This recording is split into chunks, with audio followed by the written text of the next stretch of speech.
We recently featured an e-tron on the channel, but this is the sporty version of Audi's all-electric SUV. It's the Sportback version. So essentially it's the regular e-tron with a new roofline, sportier shape and a bit less boot space. But this one has a tiny bit more range, and Audi say this is more driver focused. It costs from £79,000, about £8,000 more than the regular e-tron. Is it worth the extra outlay? To find out, we're going on a road trip, and at the end we're going to meet a man who knows a thing or two about the world of EVs.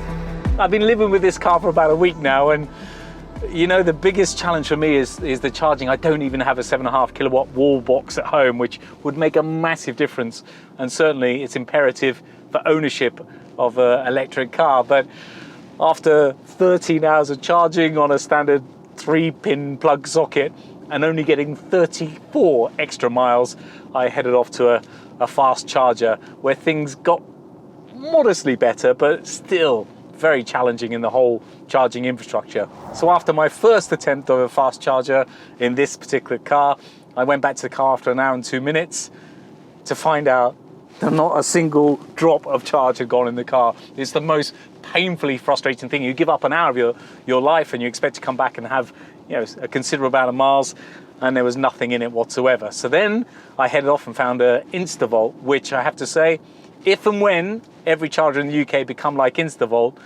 the world will be a much better place, or the UK will be a much better place in terms of charging and in terms of making the user experience so much more pleasurable. It's a case of going up, swiping your card. You don't have to download any app. You don't have to give your inside leg measurement. Swipe a card and off you go. So after about 1 hour and 20 minutes of charging the car, absolutely full to the brim, 215 miles range, which should be plenty of miles to go off exploring for the day, a little bit of a road trip, and then we're going to find our EV specialist and ask him some specific questions about living with electric vehicles. And I have to say, first impressions, look, I'm a big fan of Audis. I think the interior is beautiful. It's very well made.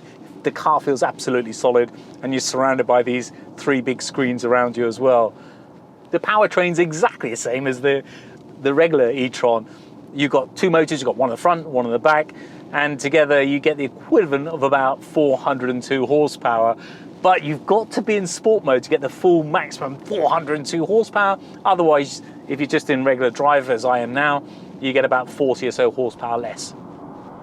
The car's got four-wheel drive decoupling, so it's not permanently four-wheel drive quattro as the regular e-tron. It's actually sending, for the majority of the time, most of the power to the rear wheels and only puts it in four-wheel drive when it really needs it. And by doing so, you get an extra, very precious extra 6.2 miles of range.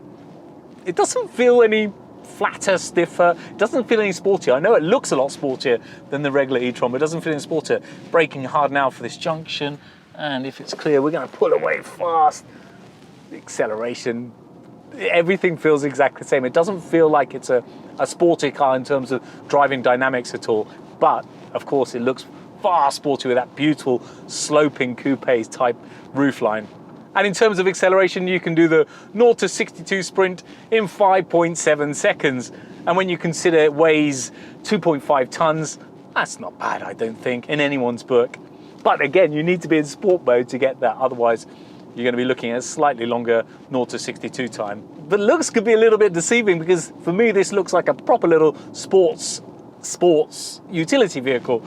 But when you consider that, and you should really have it in the same bracket as maybe the Jag I-Pace, and that does 0 to 62 in 4.8 seconds, so almost a second quicker 0 to 62.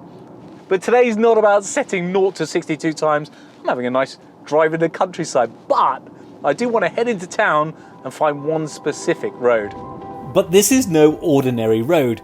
With a gradient of roughly 22 degrees, this residential road in the Totterdown area of Bristol is said to be England's steepest street.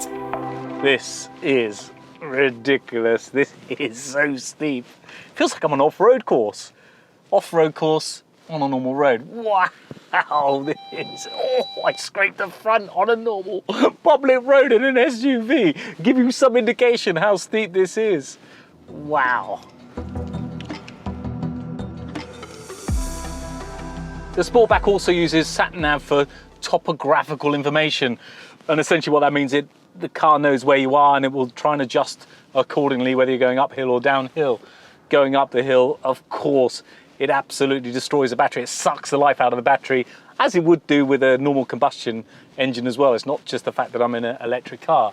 But this little Audi Sportback e-tron has got a little trick up its sleeve, because as soon as you turn down here, so whilst going uphill may drain your battery, going downhill, if you knock it in maximum regen, you get bonus charge, extra miles, extra range. In fact, Audi claim when braking that the Sportback can recuperate up to 30% of its total range through regeneration. So essentially all you need to do is drive downhill the whole time and it won't cost you a single penny. Easy as that. Time to get back on a normal road where I don't need my brakes so much. But talking of which, the Sportback has low friction brake pads which apparently create an extra precious 1.9 miles of extra range. And these beautiful lines and the stunning looks of the car are not just for aesthetics. It's one of the most drag efficient cars in its class, even more so than the Jaguar I-Pace.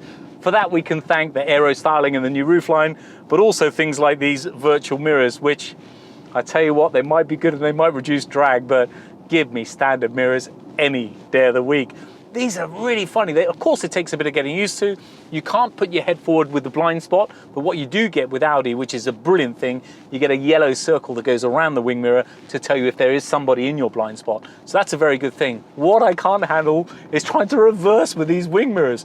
It's got a brilliant 360 camera, and this is the first time ever in a car I've really relied on it, because you cannot rely on these wing virtual camera things. It's just, for reversing, no thanks. In fact, I wouldn't even tick them if they were an option. I would have traditional door, stroke, slash wing mirrors. Thank you very much. Thanks to its 800 volt charging system, you can actually, if you find a 150 kilowatt charger, you can actually charge this Audi e-tron Sportback in about 20 minutes or so and get to about 80% total charge, which is pretty good. And I think the sooner that happens in the EV world, the better. Another cool thing is that this car has new wireless technology. So much like you can with your phone on a wireless pad, you will be able to do the same, or you can do the same theoretically in this car now with wireless charging. Now that's got to be the future. Pull up in your favorite parking space, charge your car, and off you go. No wires, no cables, no leads. Happy days. It's a mighty impressive car. You know, I don't think I've been in an unimpressive EV.